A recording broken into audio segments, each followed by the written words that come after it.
va faire quelque chose. Je vais vous parler à vous qui êtes là sur ma gauche. Vous qui êtes là devant moi au milieu sur la droite. Je vais vous demander pendant un quart d'heure maximum d'être attentif à ce que je vais vous dire. Parce qu'il est question de vous. Il est question de toi, de ta vie. Mais avant d'apporter la parole de Dieu, on va prier le Seigneur. Et pendant les un quart d'heure que Dieu va me donner, je vais te demander de poser ton téléphone, de le mettre sur vibreur, de l'éteindre et de te concentrer sur les quelques mots que j'ai à te dire ce soir ici. Mais avant, je vais prier le Seigneur. Amen. On va fermer nos yeux. Et je suis content ce soir. Amen. Je suis content dans mon cœur. J'ai mon garçon qui est là. Amen. Et qui a donné son cœur à Dieu cet été. J'aimerais qu'il prie pour moi. Alléluia. On va dire un texte de la parole. Par la gloire, Seigneur. Par la gloire.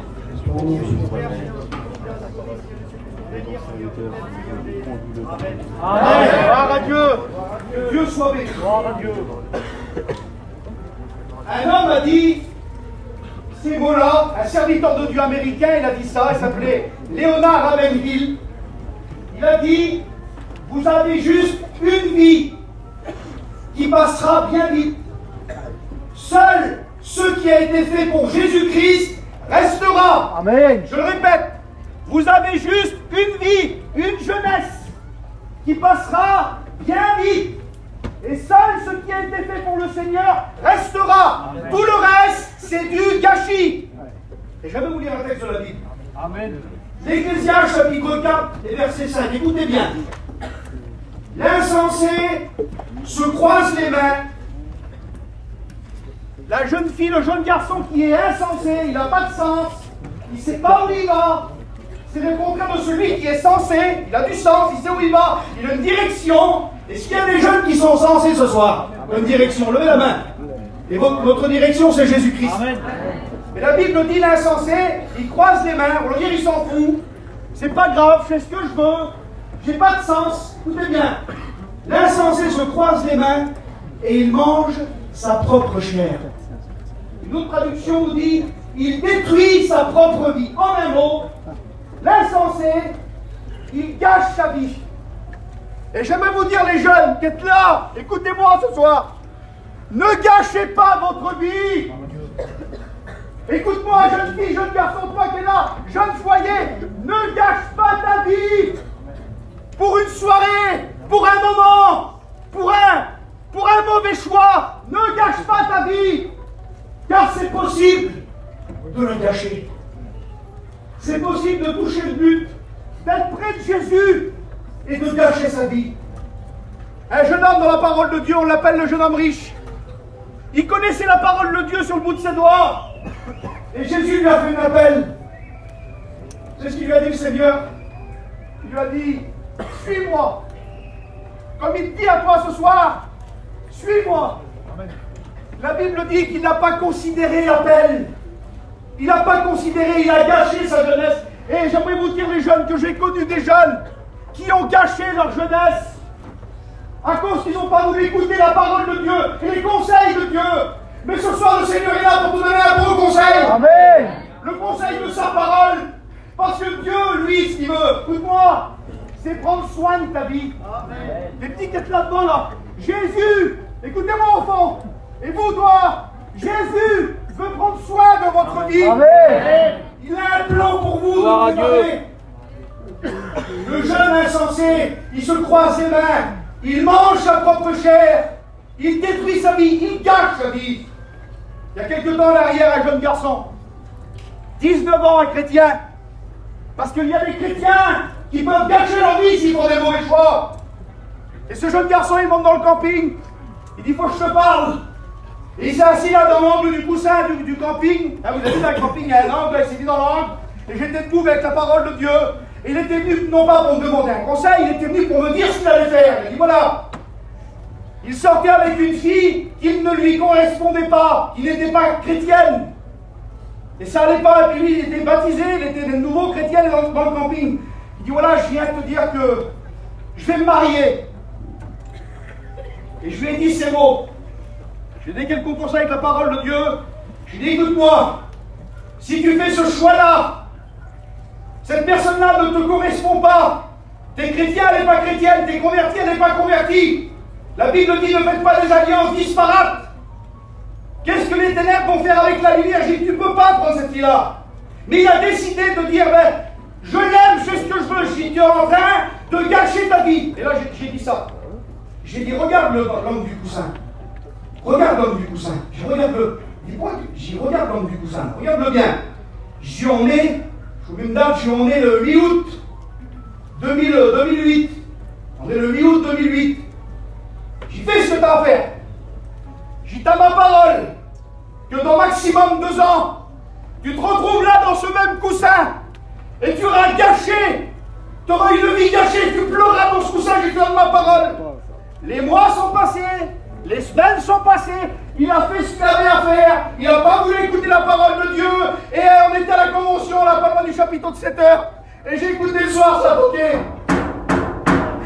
Gordon, je peux te parler, j'y monte. J'ai assis-toi là dans l'angle. Si tu refuses l'appel de Dieu, un jour tu te retrouveras face à la réalité de ton échec. Mais Dieu ne veut pas lui dire ce qu'il veut, c'est sauver ta vie. Dieu a un projet pour toi. Dieu a un foyer préparé pour toi. Alléluia. J'aimerais dire aux jeunes filles qui sont là que Dieu a préparé un foyer pour eux. J'aimerais dire aux jeunes garçons qui sont là que Dieu a préparé une femme pour eux. Mais le diable va tout faire pour vous amener dans la misère. Et ce jeune garçon était là, pleurant, se lamentant.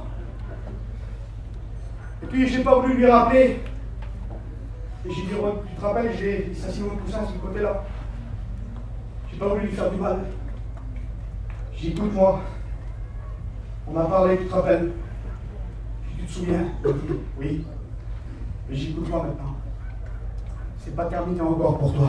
Amen. Si tu nous écoutes maintenant, si tu écoutes la parole de Dieu, croise-toi pas les bras, ne mange pas ta propre vie, ne mange pas ta jeunesse, mais rentre dans le plan de Dieu. Amen. Des jeunes ont gâché leur vie, le jeune homme riche a gâché sa vie. Il a gâché sa vie. Brahim, les frères, il a gâché sa vie. Pourtant si proche du but, dit si proche du but. Il y a des jeunes qui ont été à la convention, ils ont fréquenté ces frères-là dans les réunions, ils connaissent les frères. Sûrement que ces hommes-là leur ont même marqué un petit mot dans la Bible. Ils connaissent les pasteurs, ils connaissent les anciens. Ils étaient si proches du but. Et pourtant, à cause des mauvais choix, Démas a gâché sa vie. Vous savez, c'est qui Démas? C'était un compagnon de l'apôtre Paul, il connaissait la Bible sur le bout de ses doigts. Il enseignait l'évangile. Il prêchait. Et à cause d'un mauvais choix, il a gâché sa vie. La Bible dit Démas m'a abandonné par amour pour le siècle présent. Il y a combien de jeunes qui gâchent leur jeunesse par amour pour le siècle présent, par amour pour une petite photo, par amour pour une petite danse, par amour par une application, par amour parce qu'on a fait quelque chose qui n'allait pas. On a gâché notre jeunesse. Il y a des choses qui sont des fois irréparables. Mais avec Jésus, tout est réparable. Amen. Écoutez, amen. Ne gâche pas ta vie. Souvenez-vous du petit message. Qu'il puisse te poursuivre cet hiver. Ne gâche pas ta vie. Ne gâche pas ta vie. Mais j'ai connu l'inverse. J'ai connu un coup une jeune fille qui est venue chez nous. Il était 1h du matin. Quelle différence. Et cette femme, c'était sa mère qui nous avait appelés. Elle a dit Norton, voilà, je voudrais que tu viennes, je voudrais te parler. Je suis avec ma petite, elle dit voilà, il faut que je te parle. Et puis on était partis. On avait été sur un parking d'un magasin, elle était avec sa fille, cette femme. Et elle nous expliquait son histoire. Le diable avait commencé son œuvre. Il avait commencé son travail. Avec la parole de Dieu, j'ai dit écoute-moi ce que tu vas faire. J'ai dit tu veux pas gâcher ta jeunesse, tu veux pas gâcher ta vie. Elle dit non. Elle dit moi je veux Jésus, moi je veux rentrer dans le plan de Dieu. J'ai dit écoute-moi, tout à l'heure tu viens chez nous après la réunion, alors tu viens quand il y a les venus. Et puis on lui a donné des conseils avec la parole de Dieu. La Bible dit comment le jeune homme rendra-t-il pur son sentier? Comment le jeune homme ne va pas gâcher sa vie? La Bible dit en se dirigeant d'après sa parole. En te dirigeant d'après la parole, tu ne gâcheras pas ta vie. Ah, non, non. Et cette jeune fille, on lui a donné des conseils. Et puis comme ça n'allait pas, j'ai dit comme ça ira pas, t'appelleras Fallon. Puis Fallon est venu vers nous. Il fallait la conseiller, on a parlé avec elle. Et puis on s'occupait de cette petite jeune qui avait 16-17 ans là. Et puis quelques années plus tard, je l'ai vu là, sur la convention, mariée avec un chrétien, un petit bébé dans les bras. Gloire à Dieu. Il était béni, elle dit si tu saurais comment qu'on est béni. Amen. Dieu a un plan pour toi. Amen. Dieu a un plan pour toi. Passe pas à côté, ne gâche pas le plan que Dieu a pour toi. Un jeune garçon, que c'est beau quelqu'un qui ne gâche pas sa vie. Un jeune garçon, c'était dans les années 50, deux petits jeunes qui étaient là. Il y avait un grand pasteur américain, qui s'appelait D.L. Osborne, qui est venu prêcher en France. Écoutez. Et puis là, il fait un appel. Que c'est beau quelqu'un qui ne gâche pas sa vie. Que c'est beau quelqu'un qui rentre dans le plan de Dieu. Et le pasteur, il fait un appel. Et ces deux petits jeunes, ils viennent devant, tout tremblants, avec 15-16 ans. Et là, il commence à prier, ce pasteur, il commence à poser les mains sur la tête d'un petit jeune qui est là. Vous savez ce qu'il dit dans sa prière? C'est l'autre jeune qui est à côté qui nous l'a expliqué, parce qu'aujourd'hui, ce jeune, il est très vieux, mon âge. Il vient poser les mains et puis il a dit, écoute, ainsi te parle l'Éternel. Il dit, je prendrai de ton esprit et je le mettrai sur plusieurs hommes. Tu vas rentrer dans mon plan. Il s'appelait Théom Denis, c'était paillant. Oh Dieu. Le plan de Dieu. Le plan de Dieu. Fils, Dieu a un plan pour toi. Là-bas sur la gauche, Dieu a un plan pour toi. Amen. Les gens qui sont là, Dieu a un plan pour toi. Mon fils, c'est là, la réunion, Dieu a un plan pour toi. Écoute, la Bible dit que Ananias et Saphira, il y a peut-être des foyers qui sont là. La réunion de jeunes, mais il y a peut-être des foyers dans la réunion ce soir. Ananias et Saphira ont gâché leur vie à cause du mensonge. Et à cause, vous savez quoi? Qu'ils n'ont pas voulu tout donner à Dieu. Vous savez, quand on ne donne pas tout à Dieu, quand on donne que les miettes à Dieu, on gâche tout. Vous voulez rentrer dans le plan de Dieu? Amen. Donnez-lui tout. Amen. Consécration totale. Je termine dans pas longtemps, écoutez. Ésaü a gâché sa vie, Jette, pour un plat de lentilles. Joseph, pas inutile un plat de lentilles. Il a gâché sa vie pour un plat de lentilles. Judas, qui faisait partie des 12, a gâché sa vie et l'éternité pour 30 pièces d'argent. Et toi, pour combien tu gâches ta vie? Et toi, pour combien tu gâches ta vie? Un garçon, une fille, une soirée, un moment? Pour combien tu gâches ta vie? Mais Jésus t'appelle ce soir à rentrer dans son plan. Amen. Je vais vous lire une deuxième petite histoire d'un jeune garçon. Écoutez-moi bien, je vais terminer dans pas longtemps. Un jeune garçon qui n'a pas tout gâché. Il y en a dans la Bible, des jeunes comme ça. Il y en a un que j'aime, moi je lis son histoire, il touche mon cœur. Il s'appelle Timothée. Amen. Timothée. Il n'a pas gâché sa vie. La Bible dit que dès sa jeunesse, écoutez-moi les jeunes, dès sa jeunesse, il l'a livré entre les mains de Dieu. Et c'est devenu un instrument puissant dans les mains de Dieu. Écoutez, et puis il est devenu un compagnon de l'apôtre Paul. Et puis, vous savez qu'il y a des jeunes sur qui on peut compter. Vous savez qu'il y a des garçons qui sont là qui comptent sur des jeunes parce qu'ils n'ont pas gâché leur vie. Parce que c'est des jeunes qu'on peut avoir confiance en eux. Écoutez, et là, l'apôtre Paul, il est vieux. Écoutez, l'apôtre Paul, il est vieux, il est en prison. Il parle de Démas, justement. Il dit, Démas m'a abandonné. Il est seul. Il est dans la souffrance, il est dans les chaînes. Il est en prison, Paul, et c'est la fin de sa vie. C'est l'une des dernières épîtres qu'il va écrire. Et là, il a besoin de quelqu'un. Il a besoin de quelqu'un. Il n'envoie pas une lettre à Pierre, il n'envoie pas une lettre aux apôtres, il envoie une lettre à un jeune qui s'appelle Timothée. Et regardez qu'est-ce qu'il dit. Ça m'a touché, j'ai été touché en lisant ça. Il a besoin de lui dire. Regardez quelqu'un qui n'a pas gâché sa vie déjà. Il dit Timothée. Il dit viens. Mais il dit quand tu viendras, écoutez bien les mots. Il dit quand tu viendras, apporte le manteau que je vais laisser à Troas, chez Carpus, les livres et surtout les parchemins. Écoutez, je m'arrête avec ces trois choses-là. Voilà qu'est-ce que c'est qu'un jeune qui n'a pas gâché sa vie. Paul, il dit viens, mais apporte avec toi le manteau. Dans le foyer de tes parents, il fait froid. Il y a la drogue, il y a l'alcool peut-être. Mais si tu appartiens à Dieu, tu vas réchauffer le foyer de tes parents, tu vas réchauffer ta famille. Apporte le manteau de l'évangile ce soir. Amen. Tu vas servir le Seigneur, tu vas travailler pour Dieu. Et Paul dit, apporte avec toi le manteau. Vous savez qu'il y a des jeunes qui apportent de la chaleur dans des foyers. Écoutez, il y a des jeunes chrétiens, c'est ça quelqu'un qui est consacré à Dieu. Il y a des jeunes qui apportent de la chaleur dans les foyers. La Bible dit, si tu vois un homme nu, couvre-le. Il y a une petite fille qui est là, je ne dis pas son nom, c'est une petite cousine à moi, écoutez. Quand tu viendras, il dit apporte le manteau pour apporter de la chaleur. Il dit apporte des livres, ça c'est la parole de Dieu. Et il dit apporte une direction, apporte des parchemins.